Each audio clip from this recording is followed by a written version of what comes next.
di sini saya akan menjelaskan tentang jawaban dari soal manajemen pemasaran. Di mana soalnya itu ada 7 soal dan kita akan tuntas bersama-sama. Langsung saja tidak usah berlama-lama lagi.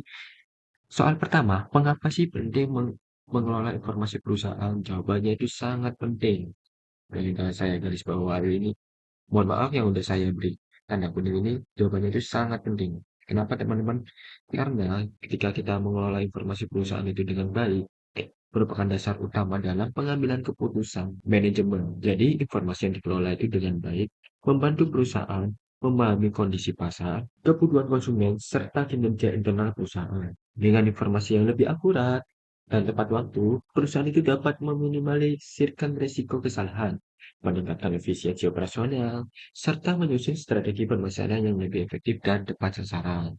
Itu untuk nomor soal yang pertama. Soal kedua, jelaskan faktor-faktor yang memengaruhi perilaku pembelian. Ada beberapa faktor yang udah saya tulis. Yang pertama itu faktor budaya. Faktor budaya sendiri itu meliputi budaya, subudaya, dan kelas sosial yang membentuk nilai persepsi dan preferensi konsumen terhadap suatu produk. Yang kedua ada faktor sosial, terdiri dari kelompok represi keluarga, peran, dan status sosial yang memengaruhi keputusan seseorang itu untuk membeli suatu produk tersebut. Yang ketiga ada faktor pribadi, yaitu meliputi usia, pekerjaan, kondisi ekonomi, dan gaya hidup seseorang dalam mempengaruhi pengambilan keputusan untuk membeli suatu produk. Yang keempat ada faktor psikologis, terdiri dari motivasi, persepsi, pembelajaran, serta sikap dan kepercayaan yang memengaruhi cara konsumen membeli dan memilih suatu produk. Langsung saja untuk soal nomor 3, strategi pemasaran apa saja yang Anda ketahui dan jelaskan. Di sini saya udah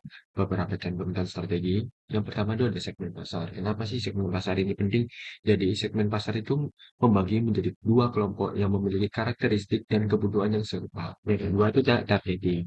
Kenapa targeting juga penting? Karena menentukan segmen pasar mana yang potensial untuk dilayani sebuah perusahaan. Yang ketiga ada positioning. Positioning sendiri itu menciptakan citra atau posisi produk di benak konsumen agar berbeda dari pesaing atau bisa jauh lebih dari kompetitor lainnya. Dan yang keempat itu ada 4 marketing mix atau biasanya disebut dengan 4P, meliputi produk, ada yang bisa disebut produk, price atau yang biasa disebut dengan harga, place atau yang biasa disebut dengan distribusi, dan promotion atau yang biasa disebut dengan promosi yang digunakan untuk memasarkan produk secara efektif. Selanjutnya soal nomor 4, jelaskan mengapa sih perlu membangun hubungan dengan pelanggan dan bagaimana sih cara membangun hubungan pelanggan itu dengan baik. Yaitu dengan cara membangun hubungan dengan pelanggan itu penting banget. Karena kenapa? Karena ketika pelanggan puas dan loyal akan melakukan pembelian ulang serta merekomendasikan produk kepada orang lain. Jadi sebuah perusahaan itu nggak perlu sulit-sulit lagi untuk mengeluarkan biaya promosi yang cukup besar karena dengan meningkatkan kepercayaan dan citra perusahaan itu cara membangun hubungan dengan pelanggan dan serta memiliki layanan yang berkualitas ataupun komunikasi yang baik, program seperti loyalitas, respon cepat terhadap keluhan, serta memberikan nilai tambah yang sesuai dengan kebutuhan pelanggan. Next, untuk soal nomor 5, jelaskan sih lingkungan pemasaran dan ambillah satu contoh pemasaran produk dan jelaskan komponen dari lingkungan pemasaran pada perusahaan yang menghasilkan produk tersebut. Di sini saya akan menjelaskan terlebih dahulu lingkungan pemasaran itu adalah faktor-faktor di luar dan di dalam perusahaan yang mempengaruhi kemampuan perusahaan dalam melayani pasar, teman-teman. Jadi, lingkungan pemasaran sendiri itu terdiri dari dua lingkungan, yaitu lingkungan mikro dan makro. Saya akan menjelaskan lingkungan mikro terlebih dahulu. Lingkungan mikro meliputi perusahaan, pemasok, perantara, pemasaran, pelanggan, pesaing, dan publik. Lingkungan makro meliputi perusahaan seperti faktor demografi, ekonomi, teknologi, politik, hukum sosial, dan budaya.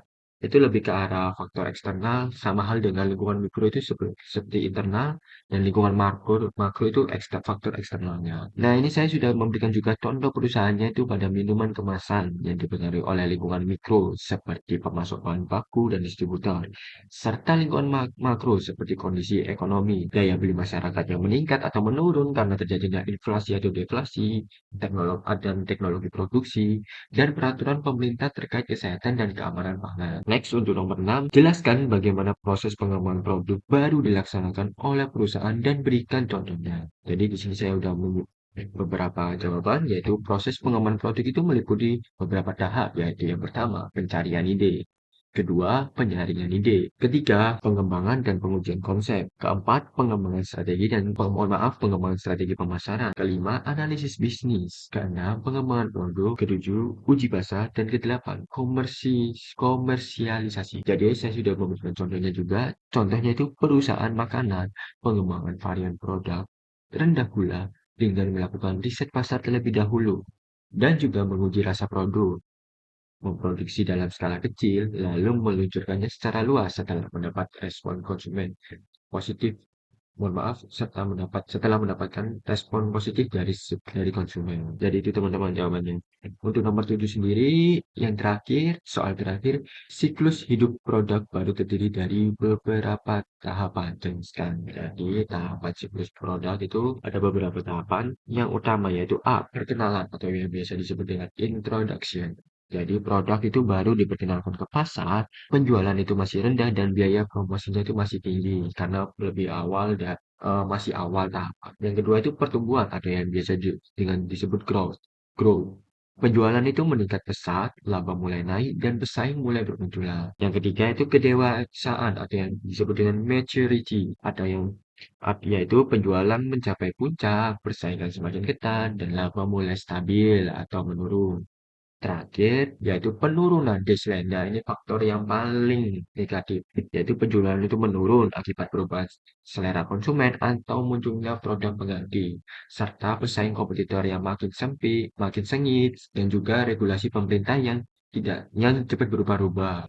Nah, tidak tidak terasa itu saja yang bisa saya sampaikan untuk menjawab soal dari manajemen pemasaran ini. Semoga apa yang sudah saya jelaskan bisa membantu teman-teman atau rekan-rekan untuk menjawab soal di UTS genap ini. Mohon maaf bila ada kesalahan kata atau kecepatan saya dalam menjelaskan. Segitu saja saya ucapkan terima kasih. Wassalamualaikum warahmatullahi wabarakatuh.